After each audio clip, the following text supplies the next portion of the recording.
My name is Isabella Torres. I'm 26 years old, and 3 months ago, my stepmother Diane sold my late mother's entire jewelry collection at a garage sale for $200 to teach me a lesson about materialism.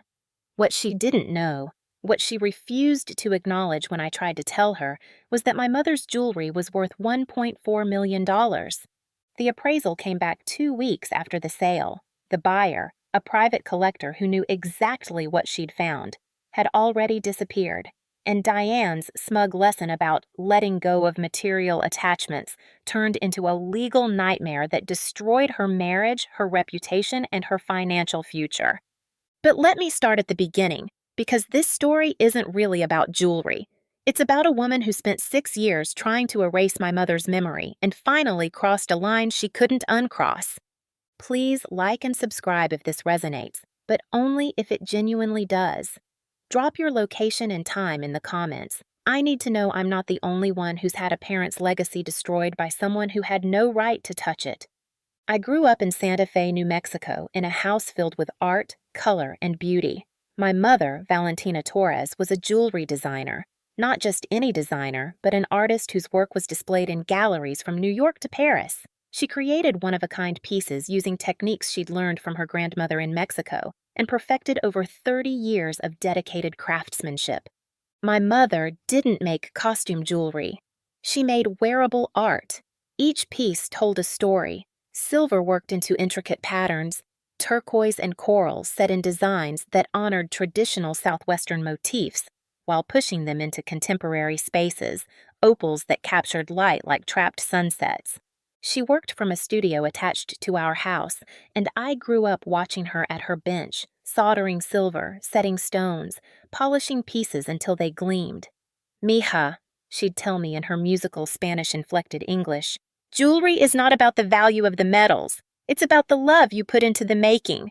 Every piece carries the energy of its creator. My father, Robert Torres, was a professor of anthropology at the university. He and my mother met at a gallery opening in 1995. He was there to see an exhibition on indigenous art. She was there to sell her jewelry at the gallery shop. He bought 3 pieces that night and asked her to dinner. They married 6 months later. I was born in 1998, their only child. My childhood was happy, the kind of happy that doesn't realize how lucky it is until it's gone. Art openings and museum trips, my mother's studio filled with the smell of solder and the sound of her singing while she worked. My father's books piled everywhere, family dinners where we talked about everything from archaeology to zoology. My mother started teaching me jewelry making when I was 8. Basic wire wrapping at first, then more complex techniques as I got older. By the time I was 12, I could set a stone and solder a simple ring. She was patient, encouraging, always saying, "You have the hands for this work, Isabella, the hands and the heart." When I was 15, my mother was diagnosed with ovarian cancer, stage 3, aggressive, the kind of diagnosis that shatters a family's sense of safety and replaces it with a countdown clock none of you can see, but all of you can hear ticking. She fought for 3 years. Surgery, chemotherapy, radiation, clinical trials. She lost her hair, lost weight, lost her energy, but she never stopped working. Even on her worst days, she'd drag herself to her studio bench and work for 30 minutes, an hour, whatever she had in her. "I can't control what the cancer does to my body," she told me during one of her last good periods. "But I can control whether I let it kill my art." In those 3 years, she created some of her most beautiful work. Pieces that seemed to glow with defiance, with determination, with love and rage and acceptance, all mixed together in silver and stone. She also set aside a collection specifically for me. 47 pieces, rings, necklaces, bracelets, earrings, brooches, each one special, each one cataloged in a leather journal where she'd written notes about when and why she'd made it. For Isabella, when she turns 21, this was the first piece I made after her birth. The opal reminded me of her eyes. For Isabella, when she graduates college, I made this the week she was accepted to university. The turquoise is for protection as she goes into the world. For Isabella, when she finds love, I made this for the person who will see her as I see her. Perfect, exactly as she is. Entry after entry, a roadmap of moments she knew she wouldn't be there to witness. My mother died on March 14th, 2016. I was 18 years old, 3 months from high school graduation. She died at home, in her bed, with my father and me holding her hands. Her last words to me were, "Wear the jewelry, mija. Don't save it for special occasions. Every day you're alive is special enough." I wore something of hers every single day after that. A ring, a necklace, a bracelet. Small pieces mostly, because the big statement pieces felt too painful, too much like putting on her skin. The rest of her collection, both my pieces and her personal jewelry, we stored in a safe in my father's study. My father couldn't bear to look at it yet, and I wasn't ready to sort through it. So it sat there, preserved, waiting for us to be strong enough to face it. My father took her death hard. He stopped eating properly, stopped sleeping, walked through the house like a ghost. He took a semester of leave from the university, spent his days sitting in her studio, not working, just sitting. I was drowning in my own grief while trying to keep him alive. That's when Diane entered the picture. Diane Walsh was a pharmaceutical sales rep who met my father at a university fundraiser 18 months after my mother died. She was 45 to his 52, blonde where my mother had been dark, brash, where my mother had been gentle, loud where my mother had been thoughtful. She pursued him aggressively. My father told me later that she'd called him 3 times before he agreed to go to coffee, that she'd shown up at his office with lunch, that she'd basically decided she wanted to date him and made it happen through sheer persistence. "She makes me feel alive again," my father told me when they'd been dating for 3 months. "I know she's different from your mother, but maybe that's what I need. Someone who pulls me forward instead of letting me live in the past." I wanted him to be happy. I really did. Grief is exhausting, and watching your parent grieve is its own special torture. If Diane made him smile again, made him eat regular meals, made him engage with life, how could I object? They married 8 months after they started dating. Small ceremony, just family and close friends. I was 19, home for winter break from college. Diane wore white, which felt wrong somehow for a second marriage, but I didn't say anything. "I know I can never replace your mother," Diane told me at the reception, her hand on my arm, her smile sympathetic but somehow hollow. "I'm not trying to be your mom. I just want to make your dad happy. Can we be friends?" "Sure," I said, because what else do you say? But from the beginning, Diane made it clear she wanted to erase my mother's presence from the house. It started subtly. My mother's photos started disappearing from the living room. "They make your father sad," Diane explained when I asked. "He needs to move forward, not live in the past." My mother's art came down from the walls. "I'm redecorating. Don't worry, I'm storing everything safely." My mother's studio was reorganized. Diane threw out half the supplies, sold the rest, and turned the space into a home gym. "Your father never goes in there anyway. It's just wasted space." Each erasure, my father allowed, or didn't notice, or was too tired to fight about. I was away at college, University of New Mexico, studying art history and museum studies, so I only saw these changes during breaks. Each time I came home, more of my mother was gone. The final straw should have been when Diane suggested selling the house. "Too many memories here," she told my father. "We should start fresh somewhere new, build our own life together." My father refused. "This house is Isabella's inheritance. I'm not selling it." Diane dropped it, but I could see her resentment growing, toward the house, toward my mother's ghost, toward me for being the living reminder of the woman who'd come before her. When I graduated college at 22, I moved to Albuquerque to work as an assistant curator at a contemporary art museum. I came home every few weeks for dinner, but the house felt less like home each time. Diane had redecorated everything in beige and gray. Cold, modern furniture replacing the warm, eclectic pieces my mother had collected. It looked like a hotel, sterile, empty. My relationship with Diane was civil but cold. She'd stopped pretending we were going to be friends. I'd stopped pretending I didn't see what she was doing, slowly erasing every trace of my mother while positioning herself as the only woman who'd ever mattered to my father. But the jewelry, my mother's jewelry, stayed in the safe, untouched, protected. Until 3 months ago, when I made the mistake of leaving my key with my father when I went on a 2-week work trip to New York for a museum conference.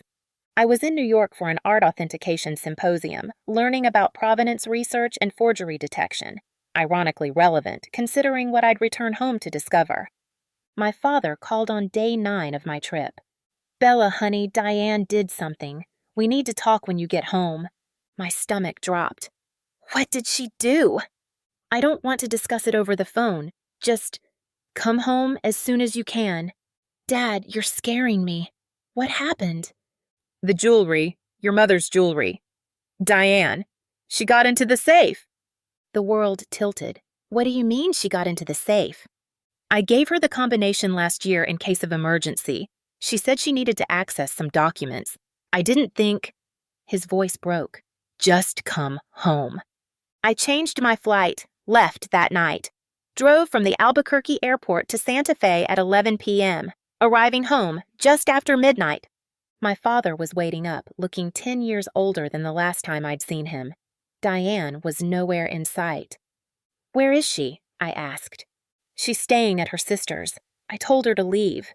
"Bella, I'm so sorry. I should have protected it better. I should have—" "What did she do with Mom's jewelry?" He handed me a piece of paper, a handwritten receipt. "Garage sale, March 16th, 2024. Various jewelry items, $200. I read it 3 times before the words made sense. She sold Mom's jewelry at a garage sale for $200. She said she was teaching you a lesson about materialism, about letting go. She said you were too attached to your mother's things, that it was unhealthy, that you needed to move on." My father's voice was hollow.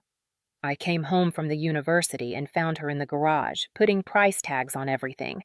She'd already sold most of it to one buyer, some woman who'd come early. I tried to stop her, tried to call the woman back, but she was already gone. Diane wouldn't give me her information." I sat down before my legs gave out. "All of it? The whole collection?" I don't know. I don't know what was in the safe. I never looked. It hurt too much. How much did she take?" 47 pieces. Mom set them aside specifically for me. Each one documented with notes about when I should wear them, what they meant. My voice cracked. "They weren't just jewelry, Dad. They were letters. They were the only things I had left that she'd made for me." My father started crying. Deep, gut-wrenching sobs. "I'm so sorry. This is my fault. I brought her into our lives. I gave her access. I should have protected your mother's legacy better." "Where's the journal? The leather journal Mom kept with all the notes?" "Still in the safe. Diane didn't take that. I don't think she saw it. She just grabbed the jewelry boxes." We went to the study. The safe was open. Diane hadn't even bothered to close it. Inside, my mother's leather journal sat alone where 47 velvet jewelry boxes used to be. I opened it with shaking hands. Read my mother's handwriting, her notes about each piece. Her love poured into every entry, and beside each entry, my mother had included sketches of the pieces and detailed descriptions, enough to identify each one, enough to prove ownership if we could find them. "Dad, some of these pieces are worth tens of thousands of dollars. Mom used rare stones, antique silver, museum-quality craftsmanship. This wasn't costume jewelry." "I know, but I don't have documentation of value. Your mother never had them formally appraised. She didn't believe in putting prices on art." "But I know someone who can help." Dr. Sarah Martinez, no relation, was a jewelry appraiser I'd met through museum work. She authenticated pieces for major collections and estates. I called her at 1 a.m. She answered because she's that kind of person. "Isabella, what's wrong?" I explained everything. The jewelry, the sale, the theft of my mother's legacy. "Send me photos of the journal pages, the sketches and descriptions. If your mother documented everything, I can create a retroactive appraisal based on her notes, techniques, and materials. It won't hold up in court as well as a pre-loss appraisal would, but it's something. And Isabella, if these pieces are what you're describing, we're not talking about thousands. We're talking hundreds of thousands, maybe more."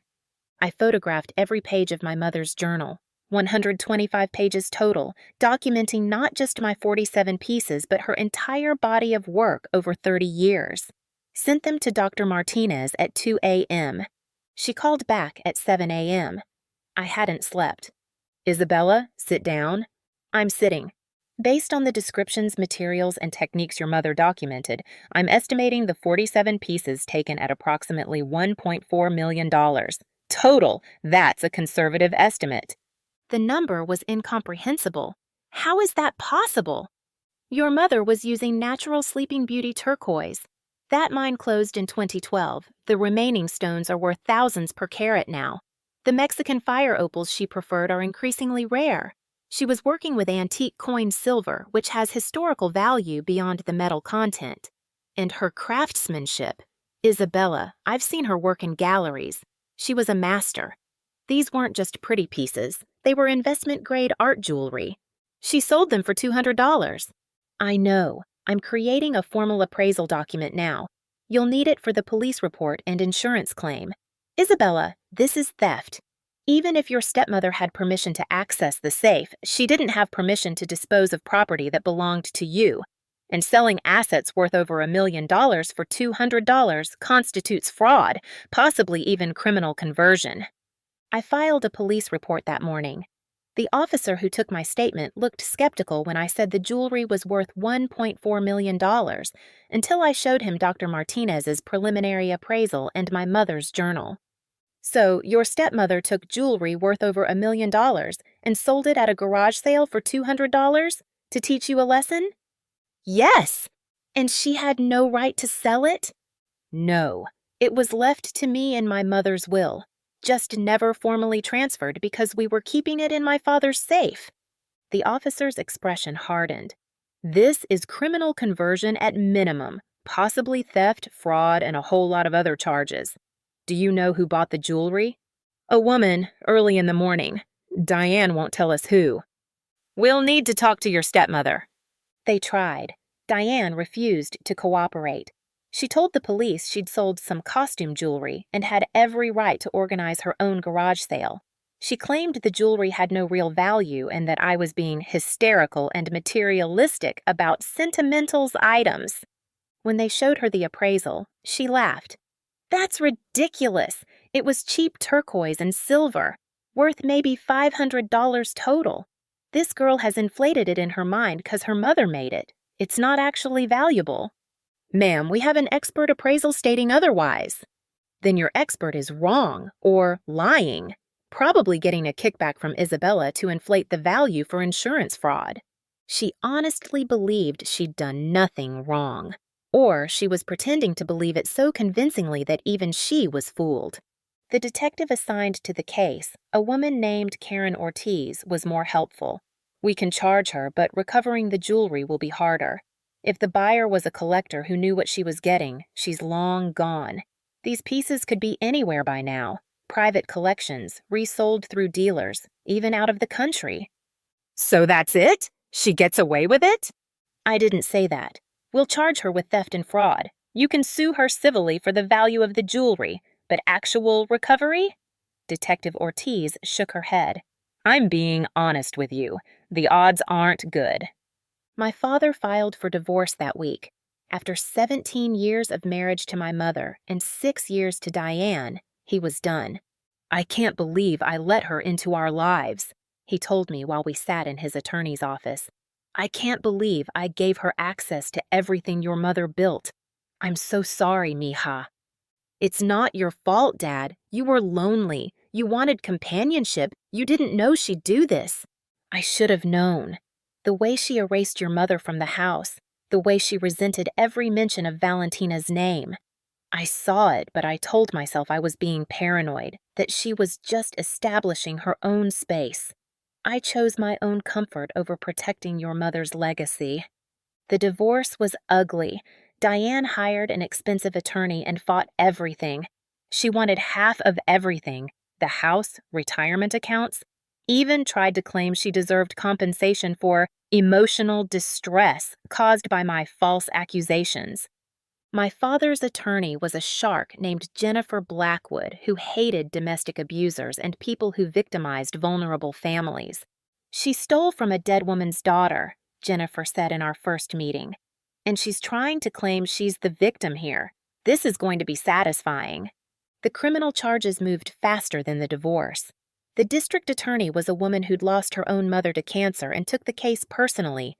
Diane was charged with theft, value over $25,000, felony, fraud, criminal conversion, trafficking in stolen property.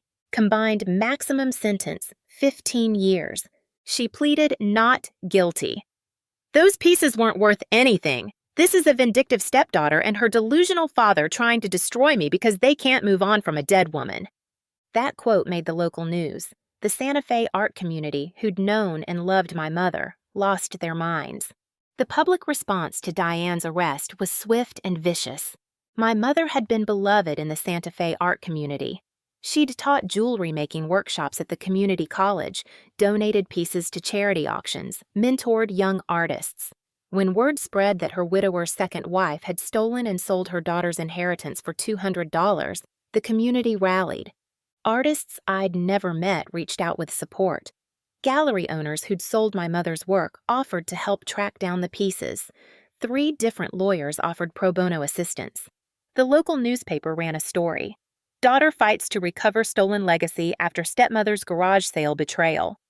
The article included photos from my mother's journal, the sketches and descriptions of several pieces. That's what changed everything. 2 days after the article ran, Detective Ortiz called me. We found your buyer. My heart stopped. What? A woman named Rebecca Ashford. She's a collector. Specifically, she collects Southwestern and Native American jewelry. She saw your stepmother's garage sale posted in a local Facebook group, went early, and bought every piece of jewelry that was out. She knew exactly what she was buying. Can we get the jewelry back? It's complicated. Ms. Ashford claims she purchased the items in good faith at a legal sale. She had no way of knowing they were stolen property. New Mexico law is murky on good faith purchases. She might have a legal right to keep them even though they're stolen. Even though they're worth over $1 million and she paid $200? That's where it gets interesting. Ms. Ashford took the pieces to her own appraiser, wanting to know what she'd acquired. Her appraiser valued them at $1.2 million. Ms. Ashford realized she'd either stumbled into the deal of a lifetime or bought stolen property. And? She contacted a lawyer. Her lawyer advised her to sit tight and see if anyone came forward claiming ownership. She's been waiting to see if the real owner would surface. When she saw the newspaper article with photos from your mother's journal, she recognized the pieces immediately. So she'll give them back? She's willing to negotiate. She wants reimbursement for the $200 she paid, plus a good faith reward for returning them. Her lawyer is suggesting $50,000. She wants $50,000 to return stolen property? She's claiming she bought them legally and is voluntarily returning them. Technically, she could fight to keep them and might win under good faith purchaser laws. She's offering a compromise. I wanted to scream, but I also wanted my mother's jewelry back. Can I meet her? Detective Ortiz arranged a meeting at her office, neutral territory, with lawyers present. Rebecca Ashford was not what I expected. She was in her 60s, a retired art history professor, dressed in silver and turquoise jewelry that was clearly authentic and expensive. She looked like someone who should have been my mother's friend. "Ms. Torres," she said, standing when I entered. "I'm so sorry for what you're going through. I want you to know that if I'd had any idea these pieces were stolen, if your stepmother had given even the slightest indication, I would never have purchased them. But you knew they were valuable. You knew $200 was absurdly low. I thought I'd found a widow selling her late wife's jewelry collection without understanding its value. It happens more often than you'd think. People inherit jewelry, don't know what they have, sell it for pennies at estate sales. I assumed your stepmother was cleaning out her late husband's first wife's things and just wanted them gone." She paused. "I didn't know you existed. I didn't know these pieces were specifically left to a daughter. I thought I was buying unwanted estate items. But when your appraiser said they were worth over $1 million, you didn't try to find the seller and let her know?" Rebecca's expression hardened slightly. Ms. Torres, I'm a collector, not a charity. If I buy a painting at a garage sale for $50 and it turns out to be worth $50,000, I'm under no legal or moral obligation to track down the seller and offer them more money. People sell things. Sometimes they undervalue them. That's the nature of collecting. These weren't just things. They were my mother's life's work, made specifically for me, documented in a journal with notes about when I should wear each piece. Rebecca's face softened. I know. I've read the descriptions in the newspaper. Your mother was an extraordinary artist, and if I'd known any of this context, I never would have touched them. But I didn't know. All I knew was that a woman was selling high-quality jewelry for very little money at a garage sale, and I made a purchase. Her lawyer interjected. My client is being generous by offering to return the pieces at all. Under New Mexico law, good faith purchasers have significant protections. Ms. Ashford could legally keep everything she bought. My lawyer, Jennifer, my father's divorce attorney who'd agreed to help me with this too, leaned forward. Your client purchased stolen property. The moment she learned they were stolen, she had a legal obligation to return them. We learned they were potentially stolen. There's been no conviction yet, and Ms. Ashford had no reason to suspect theft at the time of purchase. The negotiation took 3 hours. Back and forth, lawyers arguing, Rebecca looking increasingly uncomfortable, me sitting there trying not to cry or scream. Finally, Jennifer proposed $25,000 as a good faith reward for Ms. Ashford's cooperation, plus reimbursement of the $200 purchase price. In exchange, she returns all jewelry items purchased on March 16th, with a complete accounting of everything she acquired. Rebecca and her lawyer conferred in whispers. Agreed, Rebecca said finally. But I want something else. I want Ms. Torres to know that I never meant to hurt her, and I want acknowledgement in writing that I acted in good faith throughout this process. Done, I said before Jennifer could respond. Just give me my mother's jewelry back. The exchange happened a week later at the police station. Rebecca brought a large leather case, opened it on the table between us. 43 pieces, not 47. 4 were missing. I sold 4 pieces before I realized what I had, Rebecca explained. 2 rings to a dealer in Albuquerque, 1 necklace to a private buyer in Texas, 1 bracelet to a collector in California. I've provided all the buyer information to the police. I'm cooperating fully to help recover those pieces. I looked at the 43 pieces spread across the table. My mother's work. Her hands had touched every piece, shaped every curve, set every stone. I picked up a ring, silver with a Sleeping Beauty turquoise stone, elegant and simple. Looked in the journal. For Isabella, when she turns 25, I made this the week she learned to ride a bicycle. She fell so many times but never cried, just got back up. This ring is for resilience. I'd turned 26 a month ago. I'd missed the moment my mother had made this ring for. Thank you, I told Rebecca, for returning them, for cooperating. I know you didn't have to. Yes, I did, Rebecca said quietly. Not legally, maybe, but morally. These pieces belong to you. They were made for you. They tell your story and your mother's story. I collect beautiful objects, but these aren't just objects, they're love letters. I cried then, couldn't help it. Rebecca handed me tissues, apologized for making me emotional, looked close to tears herself. I wrote her a check for $25,200. She donated it to the Cancer Research Fund at the hospital where my mother had been treated. With 43 of the 47 pieces recovered, the criminal case against Diane proceeded to trial. She refused multiple plea deals, insisting she'd done nothing wrong.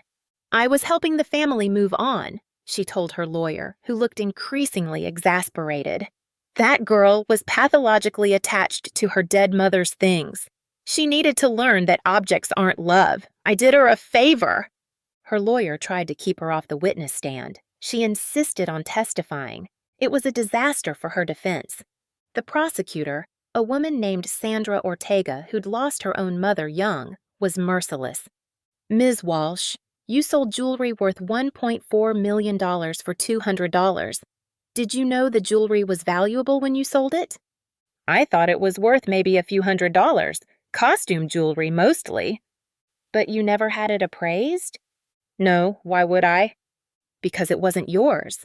Because you were selling property that belonged to your stepdaughter.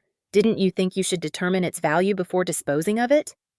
It was just jewelry, sitting in a safe, unused. I thought. You thought wrong. Did Ms. Torres give you permission to sell her mother's jewelry? I didn't ask her permission. I'm her stepmother. I have authority. You have no authority over property that doesn't belong to you. Did you know that Valentina Torres left this jewelry specifically to her daughter in her will? I knew there was a will, but... Yes or no, Ms. Walsh? Yes, but it was just symbolic. I didn't think... You didn't think it mattered? A dying woman's final wishes didn't matter to you? Diane's face flushed. That's not what I meant. I meant that Isabella was too attached, that she needed to move on, that holding on to her dead mother's things was unhealthy. So you decided to dispose of a deceased woman's jewelry worth over $1 million, to teach her daughter a lesson, without the daughter's knowledge or consent? I was trying to help. By stealing? It wasn't stealing. I had access to the safe. I had permission. Permission to access the safe for legitimate purposes, not permission to take property that didn't belong to you and sell it at a garage sale for a fraction of its value. The cross-examination went on for 2 hours. By the end, Diane was crying, insisting she'd been trying to help the family, that everyone was ganging up on her, that she was the real victim here. The jury deliberated for 3 hours, guilty on all counts. Sentencing happened 3 weeks later. I was there, sitting in the front row with my father and Jennifer. The judge was a woman in her 60s named Margaret Chin, no relation to us, despite the shared surname. She'd read every document, reviewed every piece of evidence, and looked at Diane with undisguised disgust. Ms. Walsh, you violated the trust of your husband and his daughter in the most profound way possible. You took advantage of your position in the family to steal and sell property that didn't belong to you. You showed no remorse, no understanding of the harm you caused. You stole a grieving daughter's inheritance, items that had immense sentimental value beyond their considerable monetary worth. Diane tried to speak. Judge Chin cut her off. I've heard enough from you. You testified at length about how you were trying to help, how the victim was too attached to material objects.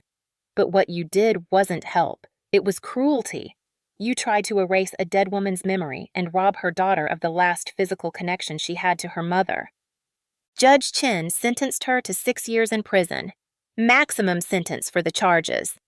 Additionally, $1.4 million in restitution to me for the value of the jewelry, plus $75,000 in additional fines and fees. Civil judgments from the divorce would add to that total.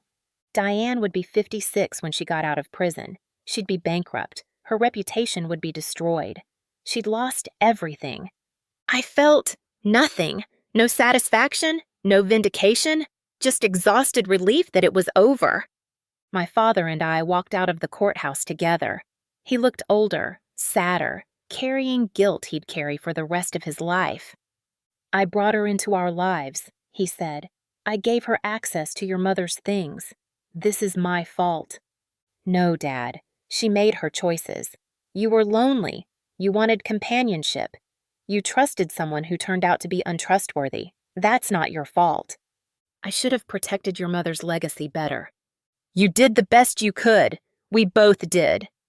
The 4 missing pieces were eventually recovered. The dealer in Albuquerque had them in his inventory. He returned them immediately when police contacted him, horrified that he'd bought stolen property. The Texas buyer and California collector were less cooperative, but eventually returned the pieces under threat of criminal charges. All 47 pieces recovered, home. I had them professionally photographed and cataloged, created a digital archive of my mother's journal with high-resolution images of every page, made copies of everything and stored them in multiple locations. And then I did what my mother had wanted me to do. I wore them. Not all at once. not locked away for special occasions, just wore them.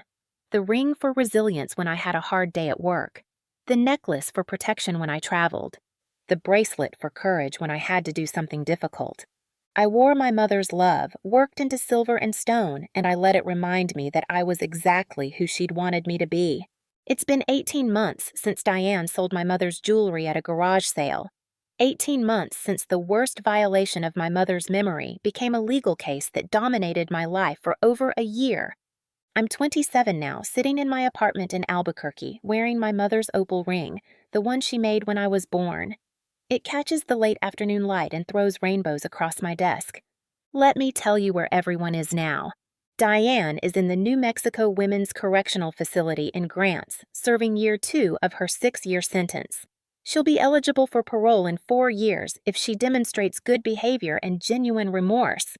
From what I hear through my father's attorney, she's still insisting she did nothing wrong and that I overreacted to a minor misunderstanding. The restitution? She'll never pay it. She doesn't have $1.4 million. She'll be making $50 per month payments for the rest of her life and die owing me money. I've accepted that. The point wasn't the money, it was the accountability. My father divorced her before the trial concluded. The divorce settlement was simple. She got nothing. Her criminal acts voided any claim she might have had to marital property. She lost the comfortable life she'd built, the house, the security, everything. Dad is doing better now. He's 60, still teaching at the university, finally seeing a therapist to process his grief over my mother and his guilt over bringing Diane into our lives. He's dating again, a nice woman named Teresa who's an artist like my mother was, though she works in ceramics instead of jewelry. "I'm not trying to replace Valentina," he told me nervously when he introduced us. "I could never replace her. But Teresa makes me happy, and she respects your mother's memory." Teresa is lovely. She asked to see photos of my mother's jewelry, spent an hour looking through the journal, and cried at the beauty of it. "Your mother was a master," she said. "What Diane did was a crime against art itself." I like her. The jewelry sits in a bank safety deposit box now. All 47 pieces professionally photographed and cataloged, insured for their full appraised value. But I take pieces out regularly, wear them, let them see daylight, and serve the purpose my mother intended. Last month, I wore the For When You Find Love necklace on a date with a man named Marcus, who works as a conservation specialist at the Georgia O'Keeffe Museum. He noticed the necklace immediately.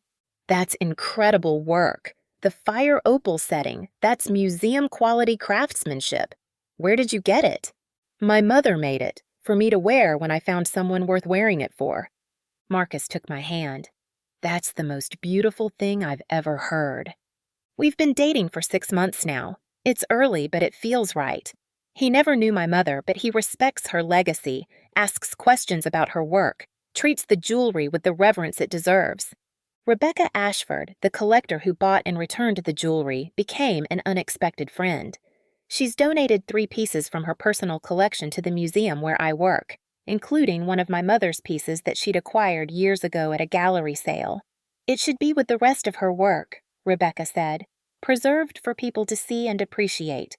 We have coffee once a month. She tells me stories about the art world, teaches me about jewelry authentication and collecting. She's become something like a mentor. "I'm sorry for my part in this," she told me during one of our coffees. "Even though I didn't know, I still feel like I participated in something that hurt you." "You didn't know, and you did the right thing when you found out. That's what matters." The museum mounted a small exhibition last spring. Valentina Torres, A Life in Silver and Stone. We displayed 20 pieces, some borrowed from private collectors, some from my personal collection, some from her early work that we tracked down through galleries. The exhibition included her journal, displayed in a climate-controlled case, opened to the page with the sketch for my birth ring. The caption read, "Torres created a private collection of 47 pieces for her daughter, each with personal notes about when it should be worn. This collection represents not just artistic mastery, but a mother's love transformed into wearable art." The exhibition was wildly popular. We extended it twice. Several pieces sold for prices that would have shocked Diane. $45,000 for a necklace, $30,000 for a bracelet set. The money went to my mother's estate and will eventually come to me. But more than the money, the recognition mattered. My mother's work was finally being seen as what it always was: important, valuable, worthy of preservation and study. Dr. Sarah Martinez, the appraiser who'd helped me value the stolen pieces, wrote the exhibition catalog. In her introduction, she wrote, "Valentina Torres worked in relative obscurity for much of her career, selling pieces through galleries and private commissions. Only in the years since her death has her work been recognized for its true significance. Torres bridged traditional Southwestern jewelry techniques with contemporary design in ways that were both respectful and revolutionary. Her pieces are increasingly recognized as important contributions to American craft art."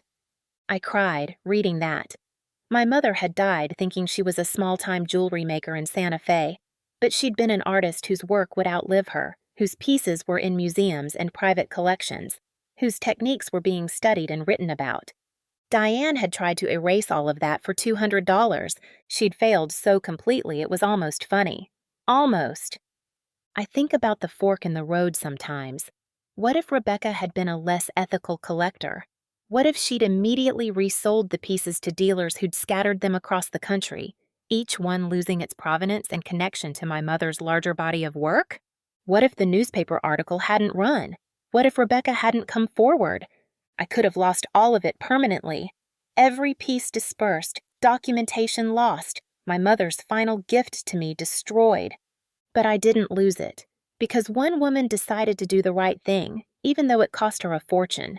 Because police and lawyers and judges took my case seriously. Because my father finally stood up to Diane.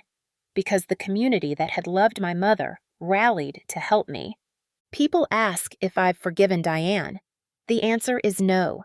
I haven't forgiven her, and I don't plan to. She didn't make a mistake.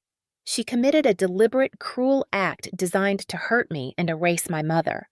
Forgiveness isn't required for healing, and I'm healing just fine without it. What I've done instead is build something positive from the destruction, the exhibition, the catalog, the scholarship fund I started in my mother's name. $5,000 annually to a young jewelry artist pursuing traditional techniques in contemporary ways. I've taken what Diane tried to destroy and made it matter even more. Last week, a young artist named Sophia came to the museum. She's 19, a first-generation Mexican-American studying jewelry at the community college. She'd won my mother's scholarship. "Ms. Torres, I just wanted to say thank you. Your mother's work inspired me to pursue jewelry making. The scholarship means I can afford to continue my studies. I'm so grateful." I gave her a tour of the exhibition, showed her my mother's techniques up close, told her stories about growing up in a jewelry studio. "Your mother would be proud of you," Sophia said as she was leaving, "for protecting her work, for sharing it with people like me." I think she's right. My mother wouldn't care about the money or the exhibition or the recognition. She'd care that her work was still teaching people, still inspiring young artists, still connecting generations. That's what jewelry was for her, not decoration, not status, not investment. Connection, memory, love made tangible. Diane saw metal and stones and dollar signs. She saw materialism that needed to be destroyed. She couldn't understand that some objects are more than objects. Some things carry the energy of their creators, the love of their makers, the hopes and dreams and final wishes of people who are gone. My mother's jewelry isn't just jewelry. It's her voice, still speaking to me across the years. It's her hands, still teaching me. It's her love, still protecting me. And no one, not Diane, not anyone, can take that away. I wear something of my mother's every day now, sometimes multiple pieces. I'm not saving them for special occasions because my mother was right. Every day I'm alive is special enough. I'm building a life she would recognize. Art, meaning, connection, beauty. I'm dating someone who sees me the way my mother saw me. Perfect. Exactly as I am. I'm working in museums, preserving and sharing art, teaching others to value craft and technique, and the human stories behind beautiful objects. I'm living the life my mother made for me, wearing the love she left behind, carrying her legacy forward. Diane tried to teach me about materialism. Instead, she taught me about justice, resilience, and the difference between price and value. She taught me that some people see beauty and want to destroy it. And she taught me that I'm strong enough to protect what matters. My mother's jewelry is safe now, documented, preserved, valued, protected. It will outlive me, outlive Diane, outlive everyone involved in this story. That's the thing about art. It endures, even when people try to destroy it for $200. Have you lost family heirlooms to theft or betrayal? Share your story in the comments. You're not alone. Drop your location and time. Let's build a community of people who protected their parents' legacies. Like and subscribe if this resonates, but only if it genuinely does.